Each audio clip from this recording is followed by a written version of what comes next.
Hey, everybody. Welcome back to Grumpy Acres. Today's 4th of July, 2022. Yesterday, there was an article in theamericanthinker.com about the tyranny of complexity. And I was reading this article, and the article covered a bunch of conversations that I had had with people in our circle in the past. And I thought it'd be interesting to bring somebody on board and have a discussion about some of the questions that were raised in this article. So I'd like everybody to welcome Tag from Life Done Free. Hey, everybody. All right. So the basis of the article was that the modern legal system and financial system has become so complex that the average citizen doesn't know how to navigate it. And what they get is compliance by confusion. And I did a little research after the article, and I looked up in 2020, there were 70,000 pages of laws in the Federal Register. Now, compare that to the Gettysburg Address, which had 270 words, which I think is appropriate since today's July 4th. I can't even talk this morning, guys. The Declaration of Independence had 1,320 words in it, and the U.S. Constitution, which is the shortest in the world, had 4,400 words in it, and that speaks a lot to brevity. So, one of the things that the author of the article asked was, he asked 4 questions, and they were, let me pull up my notes here. They were: have you broken any laws today? How many departments or agencies exert power over you? Is saving money wise? And what does the Constitution say? Like I said, Tag, we've had these conversations before, man. What's your take on all this? Oh my goodness, which one do you want to start with? Let's start with the first one. How many laws have you broken today? Well, the truth is, I don't know. I mean, I think that's really the essence of what the problem is that I don't know. You know, and I think it's interesting. I'll tell you a little brief story. So you know my neighbor, right? And I don't know if he wants people to know he's right there, so I won't mention him by name. But the noxious weed department, this is just an example of the law.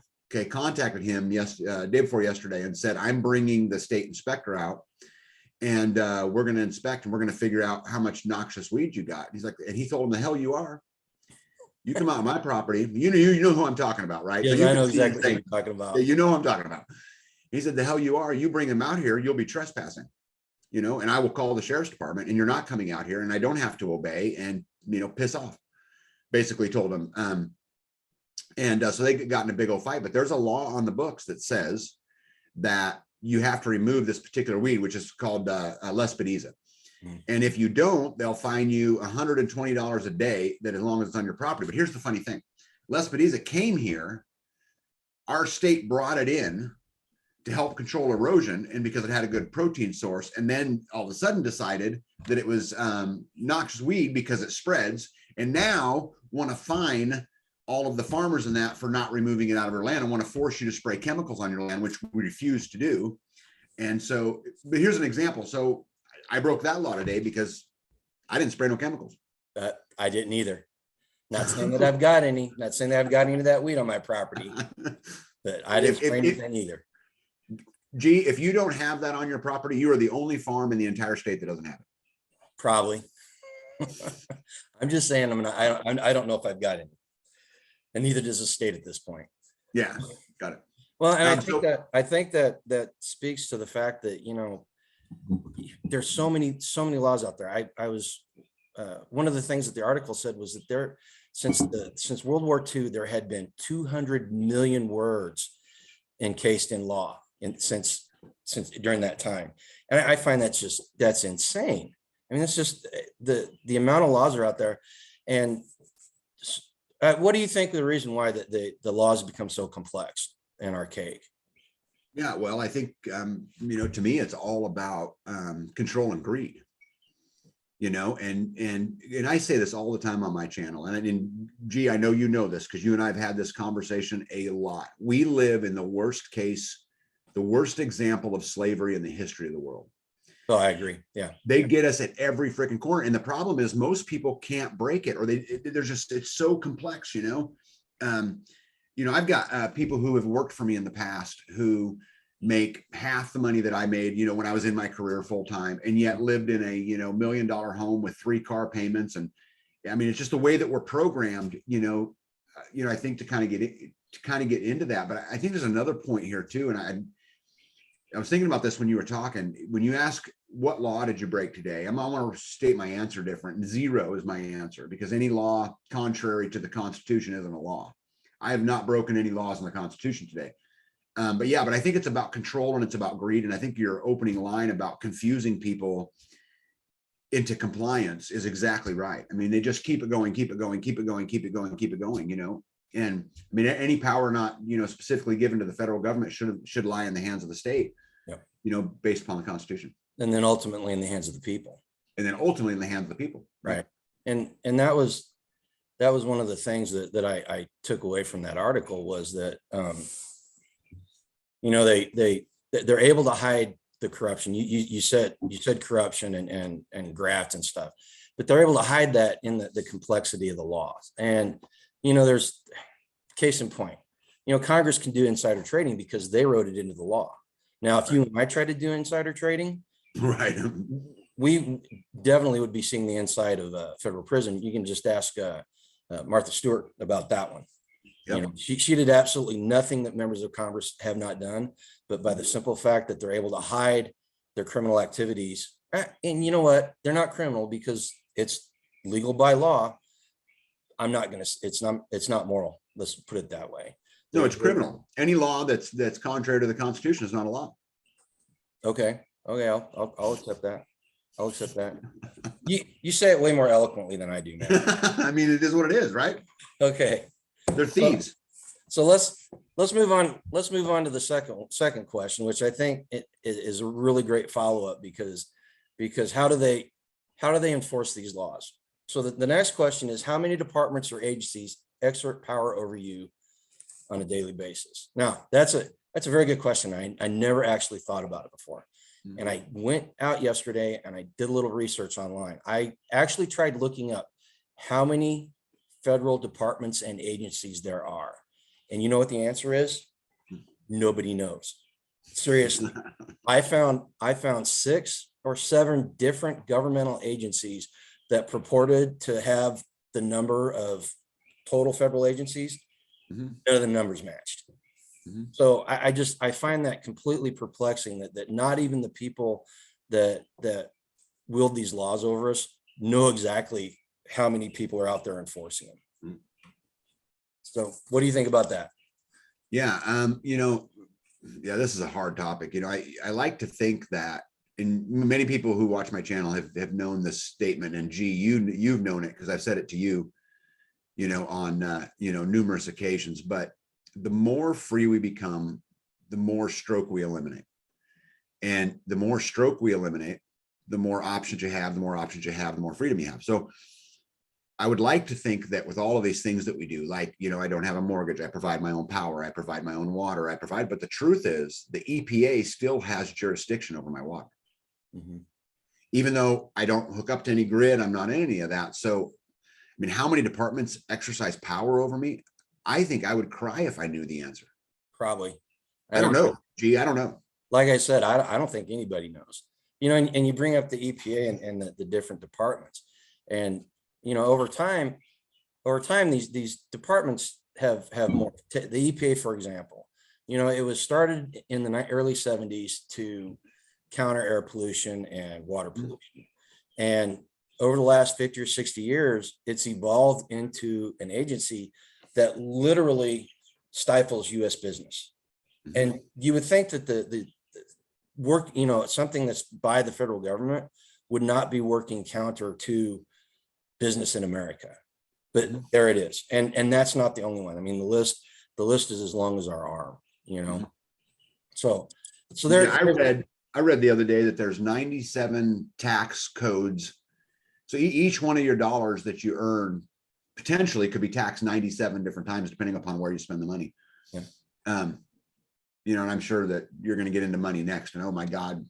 I know that's a special subject for you. That's a special one to me. Yeah. But yeah, so hard to tell. I don't know how many agencies exert power.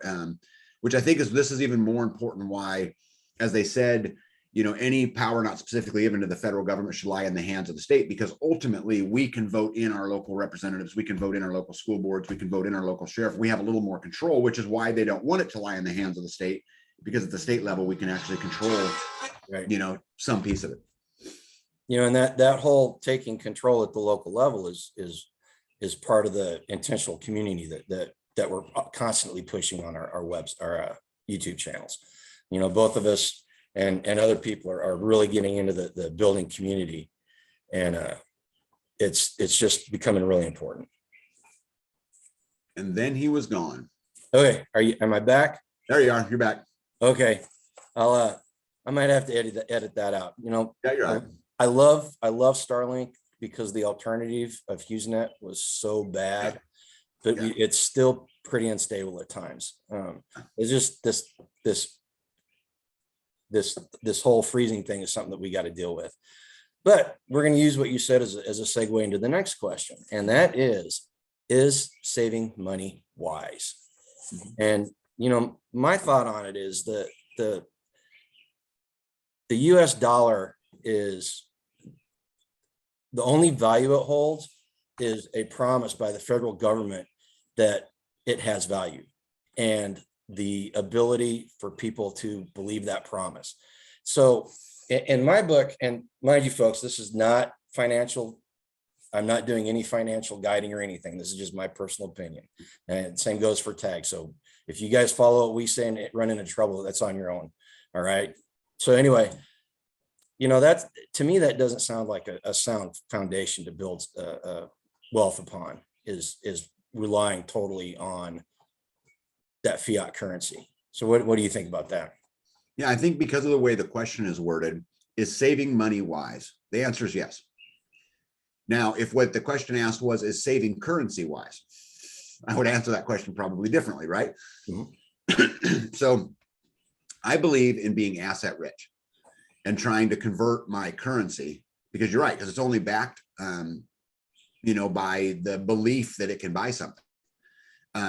It's interesting. If you track a dollar, G, and I don't know if you've ever done this, but this is super fascinating. If you've never done it, do it. Take a dollar from an employer who pays you. Okay, now you got to take a step back because somebody paid them, but let's just start at the employer level. So they pay me $1. I get taxed. The government takes the first 30 cents of that dollar. Then I go to the grocery store where they take 10 more cents. And then I go fill up my gas tank and they take some more. By the time that dollar travels to 4 different individuals, the federal government has got all of it back. So it is the land of make-believe. Currency it's not even real. The only thing that gives it any value, in my opinion, is the little scraps that you get to keep at the end, the 40% that you actually get to keep. Because if you take all of your taxes into account, your property taxes, all of these kind of things, you're giving up 60 cents on the dollar. So the 40 cents, if I can convert that 40 cents into actual asset, whether that be land, gold, silver, lumber, whatever, whatever's in my wheelhouse, there's some value there. But so is saving money wise? Yes. Okay. But saving currency, not so much. All right. I'll take that.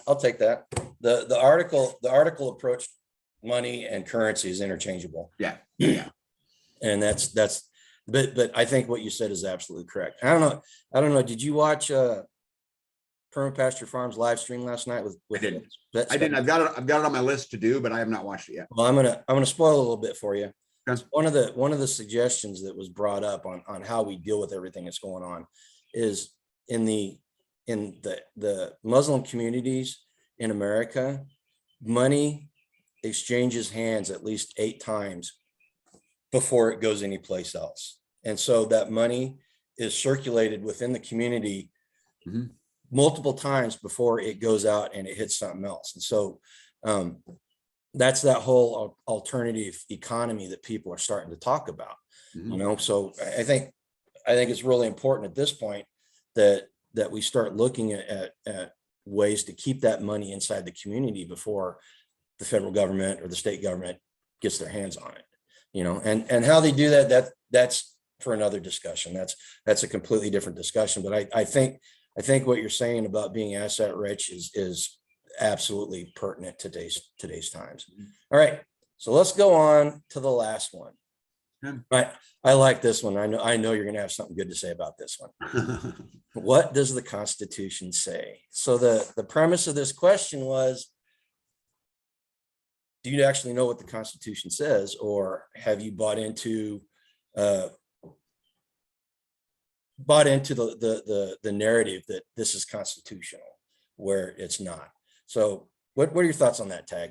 Yeah, well, I've quoted the Constitution and, the Bill of Rights and those things several times in this conversation already.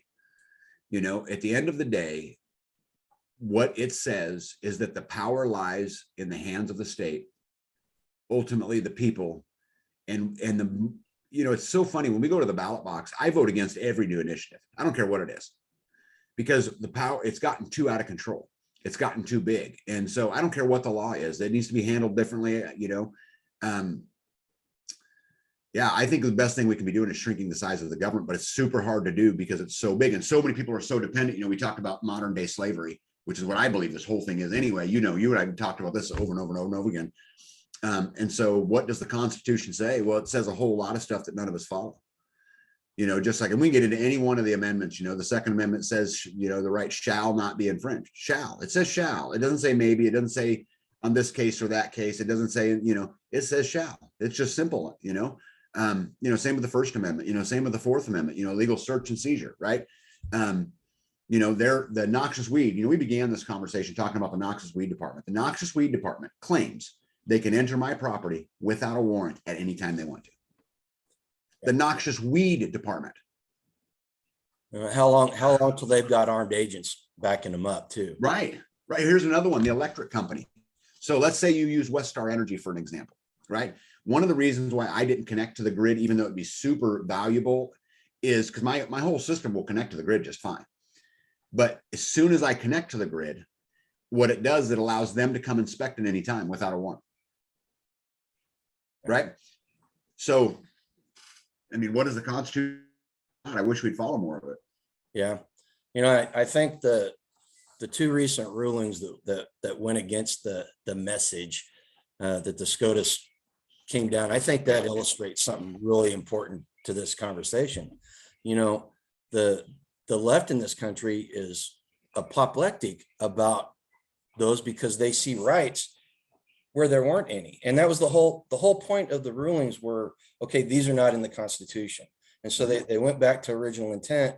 And there are people out there that literally think that there is a right to an abortion in the Constitution. Which there's not. And what's that? What the penumbra and whatever enumerations in the Constitution? We've got a judiciary that looks at these at what the Constitution says and says it's mutable, and they're able to come up with anything they want by however they feel that day, because they're not looking at what the Constitution actually says.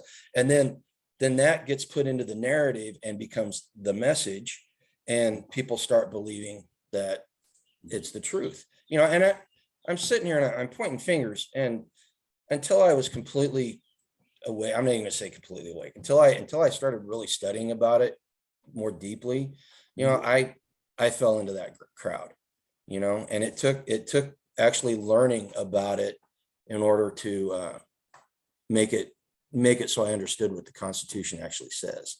Mm-hmm. Well, I think there's a lot can be learned, and I think people should, read it and reread it and reread it. And it's just like this whole Roe versus Wade thing that's going on right now. It's just absolutely drives me crazy. We did not outlaw anything. Mm-hmm. Nothing. That's not what happened. The power not specifically given to the federal government should lie in the hands of the state.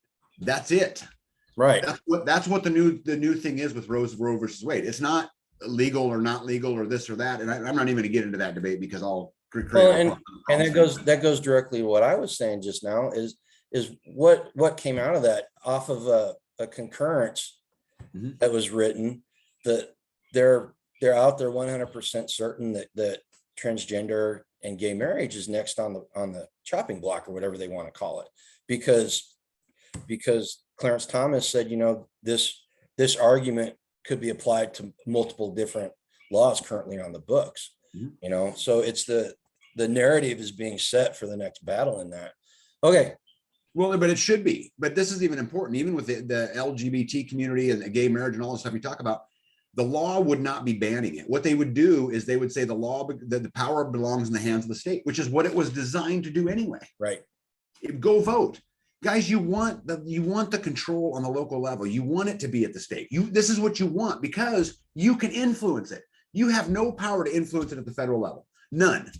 So if you are pro LGBT or gay or noxious weeds or abortion or whatever it is, get the law in the hands locally because you can impact it. Folks, that's what's called poking the bear. That's what a bear looks like when it's been poked. Yeah, I'm sorry. I'm sorry. I'll drink. No, my I coffee. think it's awesome, man. Okay, so we've black-pilled people so far. We've told them how screwed up things are. Mhm. Now it's time to give solutions. Before we do that, I thought the author of that article gave us two equations that I thought were awesome, and I think they should be shared. Okay, the first one was esoteric language plus complicated bureaucracy equals citizen compliance. Mhm. Okay, and then he gave another one that said an easily understood constitution plus limited bureaucracy Mhm. equals an empowered citizen. Amen. So how do we go about applying that fix? Well, I mean, I think first of all, you got to recognize what you can, what can we actually affect. Let's start right there. Okay. So, because this is going to get all the way back down to the original, conversation we were talking about. You got to get the laws local, because until as long as they lie on the federal level, as long as we're mandating, health insurance and we're mandating as long as we're doing all of that stuff at the federal level, we have no impact as a citizen. We can't change anything. They're going to do what they want to do and just, tough titty said the kitty. So unfortunately, it's the same thing. I mean, we need to continue to push these laws that put that power back in the hands of the people, because you're not going to affect it until you do that. Right. You're just not going to. There is no reason, like the IRS codes, there is no reason you should not be able to file your income tax, a complicated income tax, on a postcard. There's just no reason. Yeah. The tax laws have gotten completely out of control. No reason. You know why they don't want to go to a flat tax, Aaron? Because there's 96 tax codes on the tax, on the tax laws. There's 96 different codes they can use. If they went to a flat tax, they'd be bringing in a third of the money. You're currently being taxed at a 60% rate. You just don't know it. You don't know it because you don't slow down enough to add it. Well, and what's funny, what people don't realize, after the Trump years, that he got rid of a lot of that bureaucracy, and the federal government was collecting less per dollar. They were collecting more dollars because people were more prosperous. Garen, I'm going to tell you something. You know this about me. I'm an entrepreneur by nature, and I've owned a lot of businesses, run a lot of business. I am not at all motivated to open another business. Really? Why would I? That's a really sad comment on the way things are in the world today. I can make more money sitting on my hands than I can going out and opening another business, which is what I love to do. Right? I love doing it. But it's too much for me to get it up off the ground, the amount of money it would take to put in, and then the laws and the things that go in. One of the, I can speak of a particular company, give you an example. So there's a company that I know that's got 74 employees, and they provide health insurance on a cost share program. So the company pays part of it and the employee pays part of it. But the company's share is $64,000 a month. Wow. Why would I do that? Yeah, exactly. So, no, I'm going to be a dirt farmer. That's what I want to be. And you're going to be the best one there is, aren't you? I'm going to give it hell. I don't know. I've been looking at your garden on every time I go over there, man. I told you the other day, I'm jealous as all get out. Yeah, B harvested 25 pounds of broccoli yesterday. Excellent. And I think I learned a new word yesterday. Well, I didn't learn a new word. I learned a new meaning for a word, and that's agency. And you talk about bringing the laws back down to the local level. And when you get down to it, the very base component of that is people have to stop denying their agency. And agency in this sense means their empowerment. And that's exactly what the Constitution does for the individual, is it empowers them to change things. And the more that we rely on the government to be the arbiter of what's fair and equitable, and the more we rely on the government to guarantee our liberties, the further away we actually get from freedom. And I think that that entire article, which I'm going to link the article down below, so you guys can go read it yourself. But that takeaway right there was probably the most important thing I took away personally from that article. And if you look up here over my shoulder, actually it's this shoulder. If you look over my shoulder, it's we're here to waken the sleeping lions. You know, we're not here to wake the sheep up, because sheep are always going to behave like sheep. We're here to wake the sleeping lions up. And that's what taking back your agency does. So, you got any final thoughts? This has been a great discussion, man. I appreciate you showing up. Oh yeah, of course. Anytime. Gee, I'll do you anytime you want me to come on, you want to talk about something, you just holler at me. I'm all in, you know. I think in the parting words, you know, what I would just again stress to everybody, which I do it all the time, is go get free. You got to break the stroke, because anytime somebody has stroke over you, they can push the buttons, right? They can make you do this, they can make you do that, they can make you do this. And so you got to challenge it. You know, I get a lot of comments about, oh, I can't afford to, or whatever. You can do something. Put one foot in front of the other and go get free, and do it right now. Don't wait another minute. Go do it right now. Hold the line. Don't give an inch. And right now is the important part, because if you wait, your options are to become more and more and more limited. And if anything, the last couple of years have taught us that if you haven't laid the groundwork to be free, when the time comes to make the decisions, your options are extremely limited. Yeah. All right. Hey, Gee, thanks for riling me up today. you know what? It's 4th of July, man. I thought I'd get some fireworks going before the evening started. Happy Independence Day. Today? What's that? Did you got any big plans? No, I got a little bit of work I'm going to do this morning. I'm getting ready to go to Washington, D.C. pretty quick here. So I got to get a few videos up, hang out. Got my boys coming over a little bit this afternoon. And so we're going to hang out, maybe go swimming in the pond or shoot some targets or whatever. But happy Independence Day. Yeah, happy Independence Day.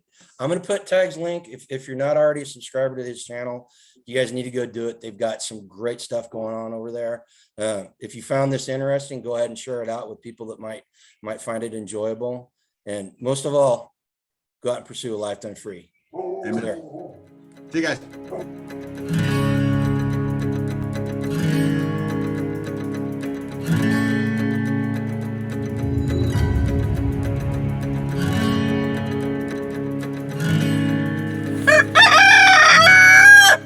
Thanks, Milo.